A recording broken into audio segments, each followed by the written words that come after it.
Wanted to unalive myself because of how desperate I felt. My disease ruined my life and I'm thankful for it. Let me explain.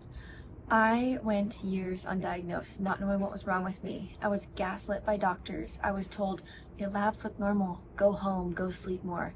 But day after day, I was tired. I was sleeping 16 hours a day.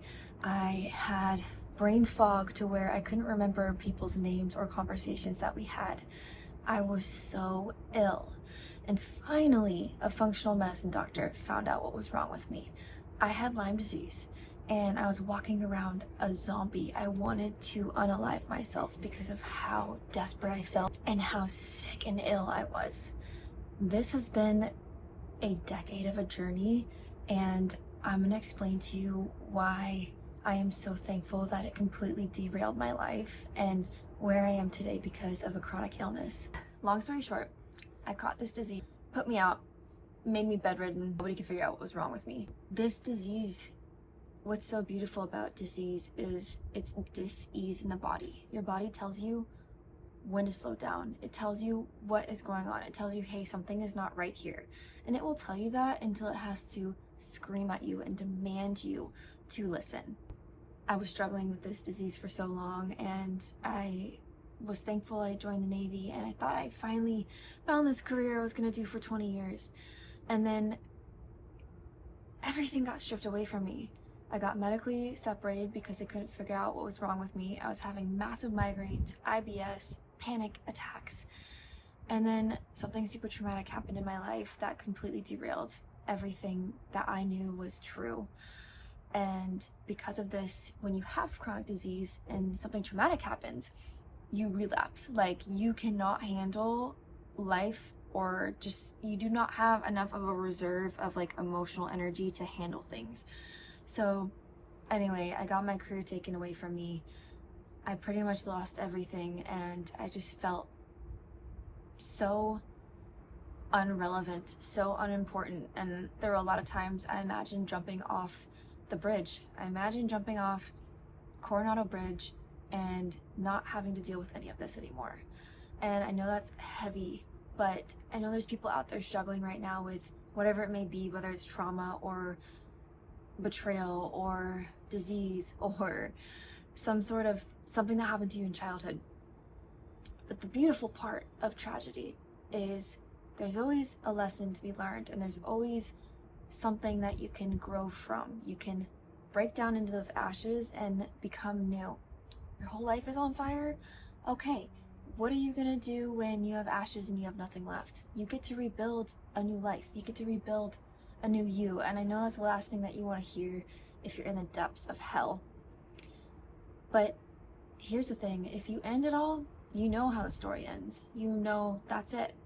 It's done. But if you hang on for another day, for another hour, and you call a friend and you go to therapy and you try to find new joys in your life, and you haven't, you know that you haven't met all of the people that you were meant to meet, if that makes sense. You haven't met your very best friend yet. You haven't met the person that's going to make you see life in a different light.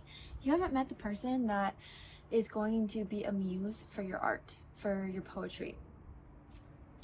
You gotta hang on, because it's not done until God says it's done.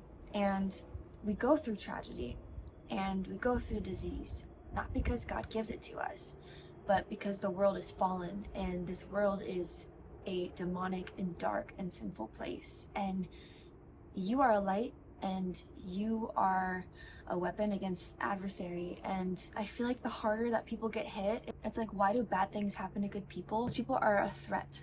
They're a threat to the adversary. They're a threat to society because they shine in a different light. It's like their soul has already lived on this earth before, and they walk in a different way, and they're inspiring, and everything that, is beautiful in the world.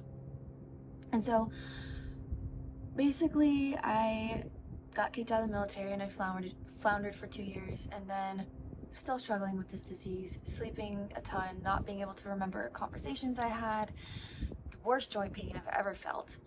I fell right back into a government job because what did I know? Like, all I knew was being a slave to the man and doing what, the man told me to do, and I was comfortable with structure. till finally I couldn't do it anymore.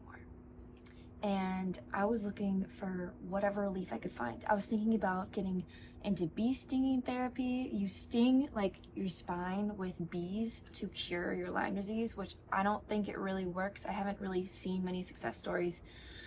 And thank God, so funny, I was watching The Bachelor one night and there was a girl on there named Daisy, and she went to this heat therapy, hyperthermia, that heated her body to 107 degrees. She had Lyme disease as well. And you can watch that video up here if you want, but I ended up in Mexico, and 2 weeks in a Mexican hospital had healed me, done more for me in my life than 12 years in the United States Western medicine system. How absolutely diabolical is that? So anyway, I quit working and I hated what I was doing. I was a slave to the job. I was 9 to 5. I'm not a corporate girly. I like to be barefoot. I like nature, and I like dabbling into many different things in life. And so I love health. And this is cool because it's been a huge redirection in my life. Like, if you're going through something and you just feel like everything is ashes around you, like, that is really exciting because it means God is building something even better for you. And my better now is I'm in school to be a functional diagnostic nutrition practitioner. I know it's a mouthful, but basically, if you're ill, if you have fatigue, if you can't lose weight, if you have hormonal issues, I am going to be able to run lab tests for you and figure out what is going on and how we can fix it.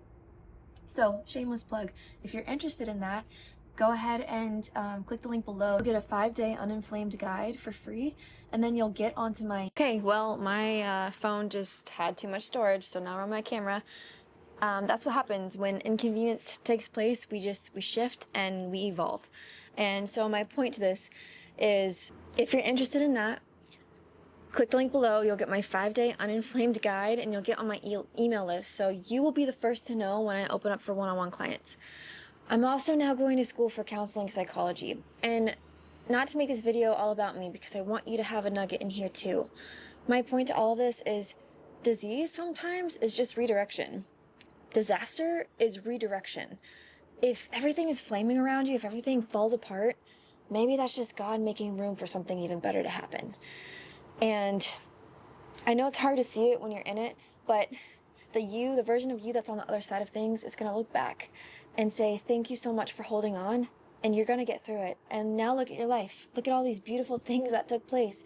You know, when a forest burns, it burns hard, and it burns many acres, and it is hot. But the regrowth is even more beautiful. There's flowers, and there's extra trees, and maybe there's even more diverse ecosystem. And sometimes you just have to burn the forest to really have the breakthrough. And whatever it is you're struggling with, you're not alone. Please reach out to somebody if you're feeling any sort of thoughts that are dark or deep, or anything that's just not really of you. So, yeah, I'll catch you guys later. Bye!